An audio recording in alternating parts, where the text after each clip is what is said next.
Bonjour, je vous présente cet ouvrage. Henri Poincaré, La valeur de la science. La recherche de la vérité est le but de notre activité. Soulager les souffrances humaines est un idéal négatif, plutôt anéantir le monde. Libérer l'homme des soucis matériels pour contempler la vérité. Pour chercher la vérité, il faut être indépendant. Pour agir, il faut être uni. Ne pas avoir peur de la vérité, elle seule est belle. Vérité morale, scientifique, en affranchissant son âme du préjugé et de la passion.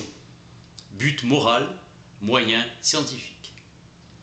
Pas de science immorale et pas de morale scientifique. On a peur de la science car elle ne peut nous donner le bonheur. L'homme, c'est un immortel dans le paradis terrestre, alors qu'il ne savait pas qu'il devait mourir. L'homme n'est pas heureux avec la science, mais encore moins sans elle. La vérité doit être la même pour tous pour être vérité. La loi est une des conquêtes les plus récentes de l'esprit humain. Le monde est divin car il est harmonieux. C'est à l'astronomie que nous devons la conquête de la loi. La mécanique céleste fut le premier modèle de la physique mathématique. Les lois scientifiques ne sont pas des créations artificielles. Ce que nous appelons la réalité objective, c'est en dernière analyse ce qui est commun à plusieurs êtres pensants et pourrait être commun à tous. Harmonie exprimée par des lois mathématiques. Cette harmonie est la seule réalité objective, la seule vérité que nous puissions atteindre. L'harmonie universelle du monde est la source de toute beauté. Dans l'esprit des mathématiciens, il y a ceux qui sont préoccupés de la logique et les autres se laissent guider par l'intuition. L'intuition ne peut nous donner la rigueur ni même la certitude. La rigueur ne pourrait pas s'introduire dans les raisonnements si on ne la faisait pas entrer d'abord dans les définitions. Nous croyons dans nos raisonnements de ne jamais faire appel à l'intuition. Illusion pour les philosophes. La logique toute pure ne nous mènerait jamais qu'à des tautologies. Elle ne pourrait créer du nouveau. L'intuition n'est pas forcément fondée sur le témoignage des sens. Les sens deviendraient bientôt impuissants. Selon Poncelet, au sujet du principe de continuité, ce qui est vrai d'une quantité réelle doit l'être d'une quantité imaginaire. Généralisation hâtive et instinctive. Pour un philosophe, ce que gagne en rigueur est perdu en objectivité. L'expérience seule peut nous apprendre que tel objet réel et concret répond ou ne répond pas à telle définition abstraite. En devenant rigoureux, la science mathématique prend un caractère artificiel. J'insiste sur la place que doit garder l'intuition dans l'enseignement des sciences mathématiques. Utile à l'étudiant, encore plus au savant créateur. L'intuition est la faculté qui nous fait voir le but au loin, nécessaire à l'explorateur pour choisir sa route. Apercevoir la raison intime qui fait un tout organisé, l'inventeur. Vue d'ensemble. En mathématiques, la logique s'appelle analyse et analyse veut donc dire division, dissection. Logique et intuition ont chacune leur rôle nécessaire. Toutes deux sont indispensables. La logique qui peut rendre seule donnée la certitude est l'instrument de la démonstration. L'intuition est l'instrument de l'invention. Le raisonnement mathématique ne cesse d'être rigoureux. Nous élevons du particulier au général par un procédé que j'ai appelé l'induction mathématique. Le guide est l'analogie. Intuition du nombre pur contre intention sensible. C'est l'intuition du nombre pur, celle des formes logiques pures qui éclaire et dirige les analystes. Démonstration et création. Parmi les analystes, il y aura des inventeurs, mais peu. L'intuition sensible est en mathématiques l'instrument le plus ordinaire de l'invention.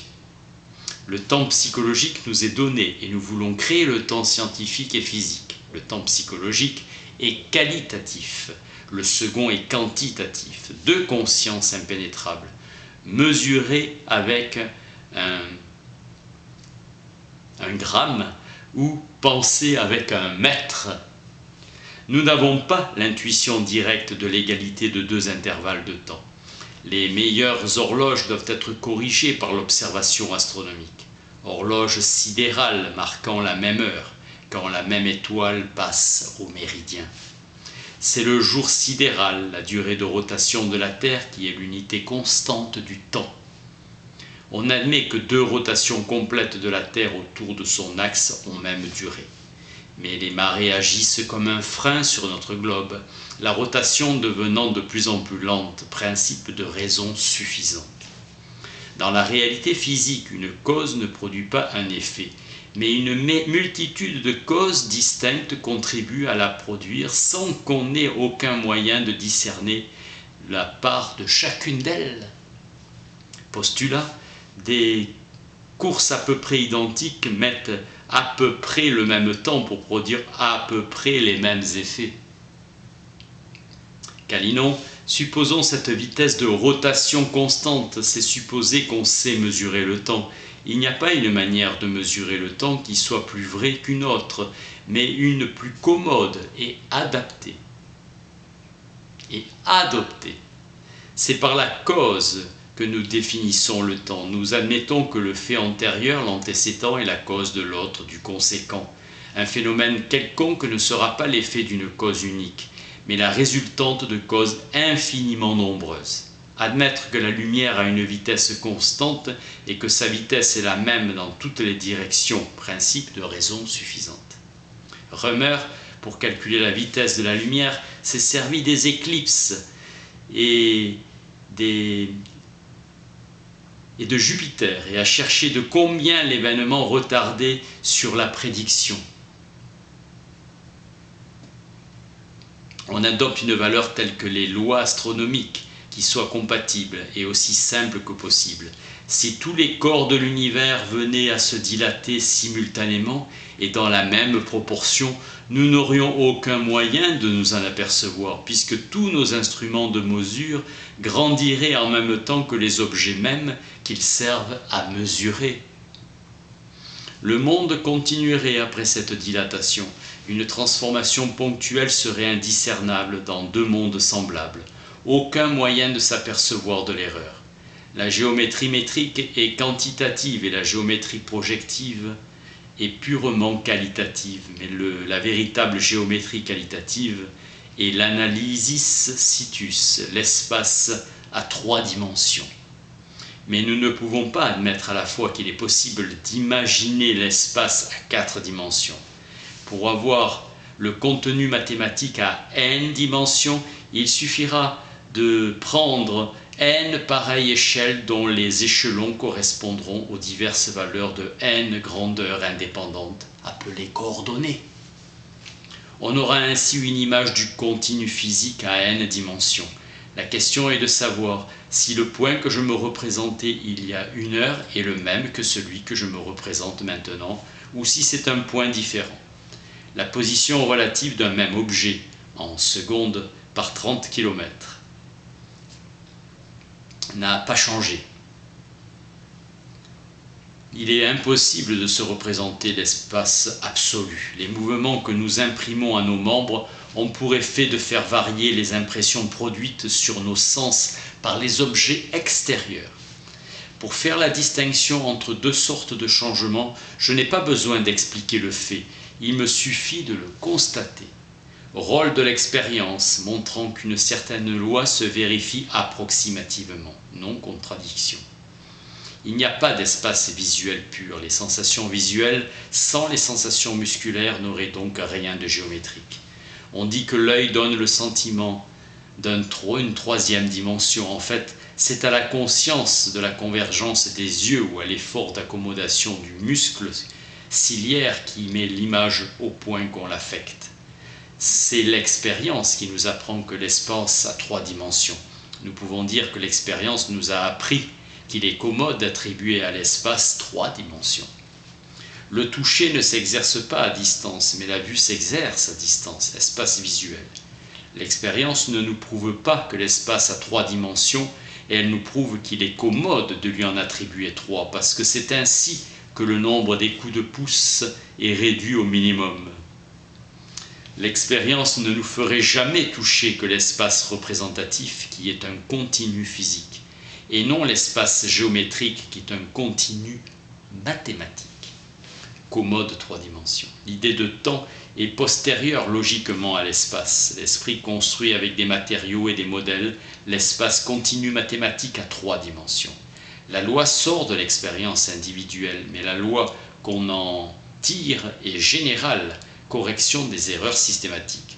Pour tirer la loi de l'expérience, il faut généraliser. C'est une nécessité qui s'impose à l'observateur. L'homme primitif ne connaît que des analogies grossières, celles qui frappent les sens, couleurs, sons, mais il ne peut rapprocher la lumière de la chaleur rayonnante. C'est l'esprit mathématique qui nous a appris à connaître les analogies véritables, profondes, celles que les yeux ne voient pas et la raison devine, car elle dédaigne la matière pour ne s'attacher qu'à la forme pure. Sans préoccupation immédiate d'utilité, il faut que le mathématicien ait travaillé en artiste. Quand la loi de Newton s'est substituée à celle de Kepler, on ne connaissait encore que le mouvement elliptique. Naquit la mécanique céleste. Les progrès de l'observation n'auraient servi qu'à faire croire au chaos. Maxwell a devancé de 20 ans l'expérience. Maxwell était profondément imprégné du sentiment de la symétrie mathématique. Il était habitué à penser en vecteurs, introduit dans l'analyse par la théorie des imaginaires.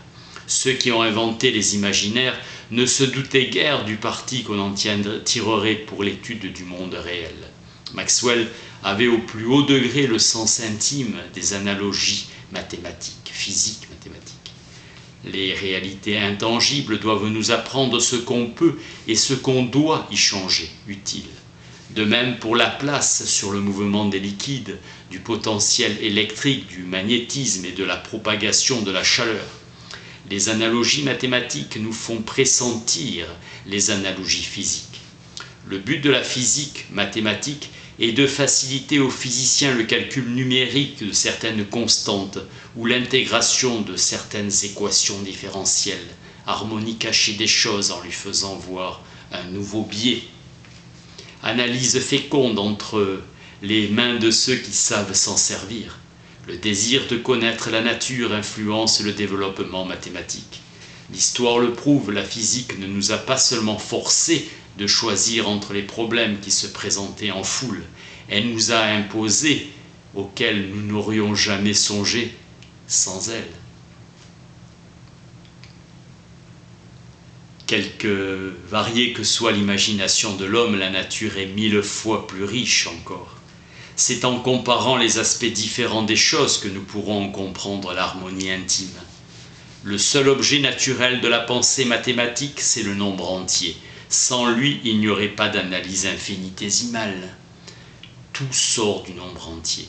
La série de Fourier est un instrument précieux, inventé pour résoudre un problème de physique relatif à la propagation de la chaleur. La théorie des équations aux dérivées partielles du second ordre a une histoire analogue. Madame de Krowalewski. Deviner avant de démontrer, ainsi sont faites toutes les découvertes importantes. La physique fournit pas seulement des solutions, mais aussi des raisonnements. Klein, dans une équation relative aux surfaces de Riemann, a eu recours aux propriétés des courants électriques. L'aperçu qui suffit à la physique n'est pas le raisonnement qu'exige l'analyse. L'analyse pure et la physique mathématique peuvent se servir l'une l'autre sans se faire l'une à l'autre aucun sacrifice. L'astronomie est coûteuse, mais est utile, parce qu'elle nous élève au-dessus de nous-mêmes. Utile car grande et belle, montrant combien l'homme est petit par le corps et grand par l'esprit. Immensité éclatante où son corps n'est qu'un point obscur.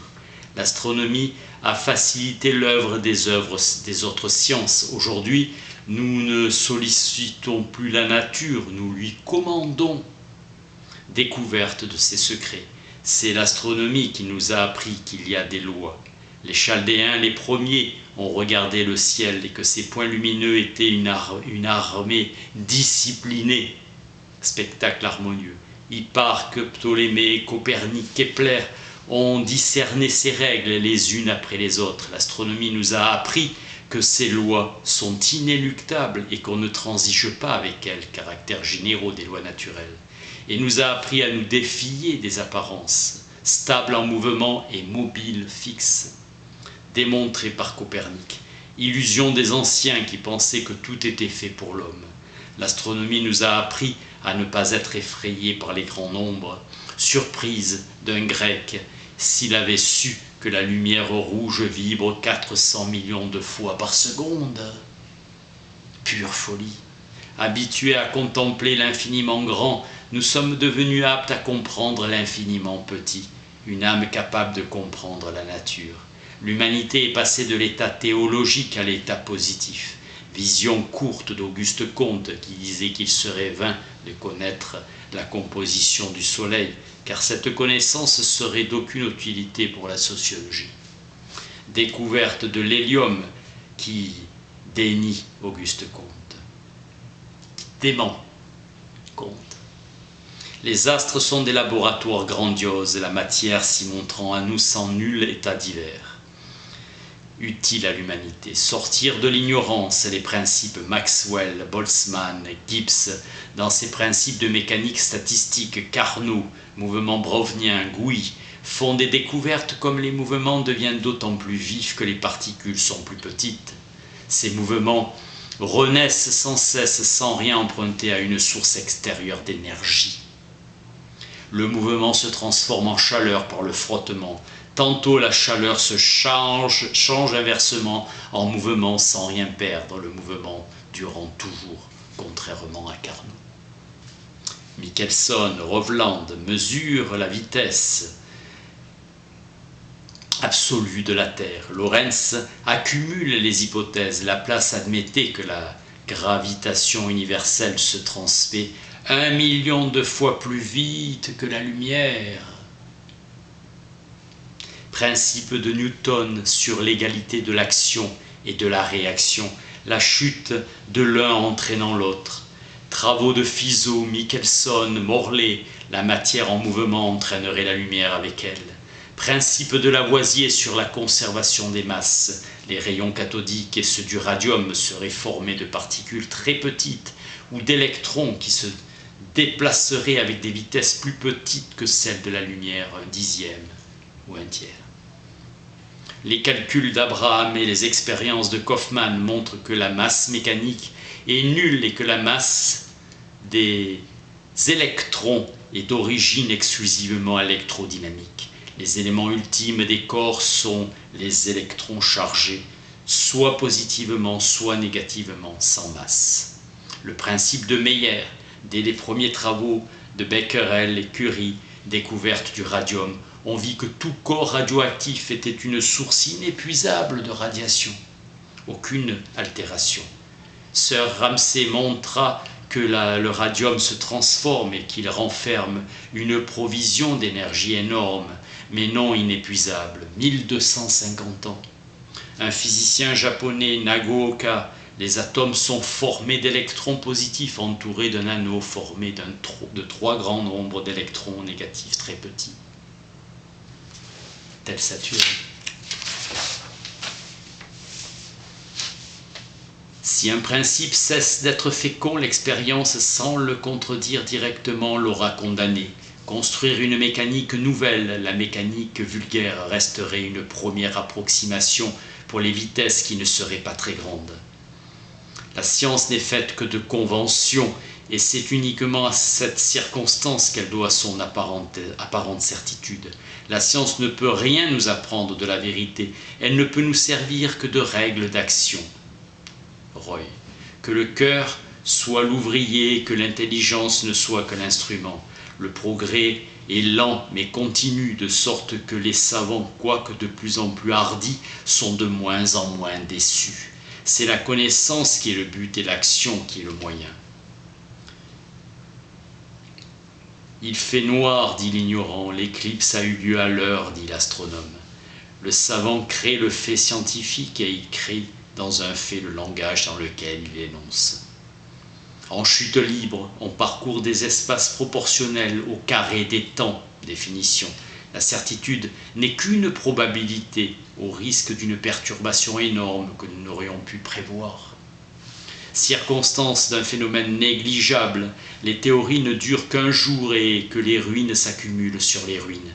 Un jour elles naissent, le lendemain elles sont à la mode, puis classiques, surannées et enfin oubliées. Sort des théories qui prétendent nous apprendre ce que sont les choses. Mais si une nous fait connaître un rapport vrai, le rapport est définitivement acquis.